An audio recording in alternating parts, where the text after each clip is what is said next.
And this is what's really interesting for everybody listening, because a lot of people are in meditation practice, doing your yoga practice, doing your meditation practice. But that piece of opening your conscious logical mind up to having two-way conversations with a spirit guide is a whole nother piece.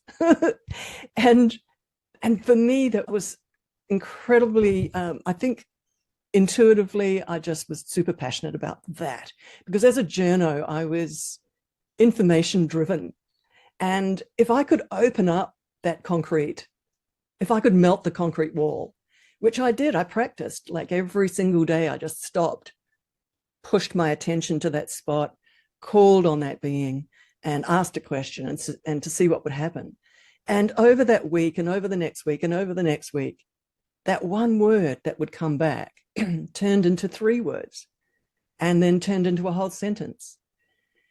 And then pretty quickly, just like getting on a bike, everyone, and I'm kind of telling you the steps actually. Yeah, like sounds like it. yeah. And like getting on a bike, you start realizing what's going on here. And what's going on is, as they send you the information back, they're actually sending you the words to your logical mind, but they're also sending a huge energetic transmission underneath that towards you. And just really quickly, I'm a teacher of this. I've been teaching this for 30 years, right?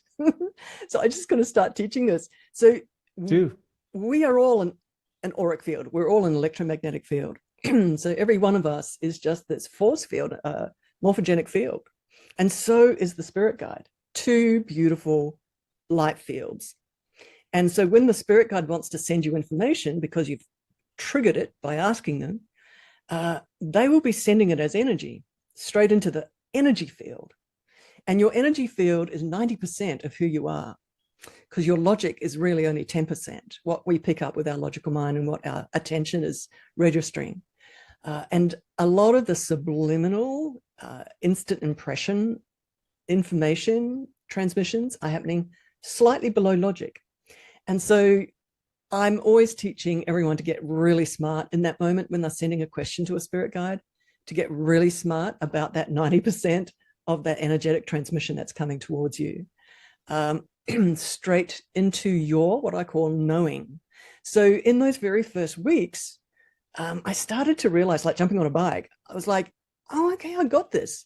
This is not just thought transference. This is actually kind of knowing transference, like below my thoughts. So that's how I started. And that was 30 years ago. And I'd already been running workshops and teaching for like 16 years, right? From stages, delivering satsang, what's called in Sanskrit, delivering, oh, goodness, almost pretty much channeled speeches from the stage for 16 years. And so as soon as I opened up my psychic awareness with my spirit guides, I went, okay, I'm going to start teaching this, right? Because I was in that mode. So I started teaching it. And because I felt, and I'm sure you would appreciate this, Christopher, like I could feel the steps of what I was doing, and I could just pass that on. So I guess that's what a journo does. They just pass things on. You say generator? Journalist. Oh, journalist. Yes. Well, yeah. I mean, it's like you're like an Oprah Winfrey to spirit guides or something. You're sitting there, you've got them on your couch, and you have the courage to say, I like what you say when you say there's a knowing. I mean, it's very difficult. I mean, you're much better at it to describe being psychic and being intuitive. But the strongest thing I really resonate with you is that you just know. And it's really, so about being aware, psychically aware, it's more about to me, it seems like it's about standing on the side of you that knows more than it is about accepting the message. I really There's love this that. conversation with, is this real? You were saying that there was this moment where so what was that like, that first moment of, is it's real? What sort of back and forth did you go through Yes. when you discovered gold? I discovered gold. Oh my gosh, my life, they just accelerated me and pushed me forward into spiritual leadership. Just letting everybody know that's kind of what starts to happen.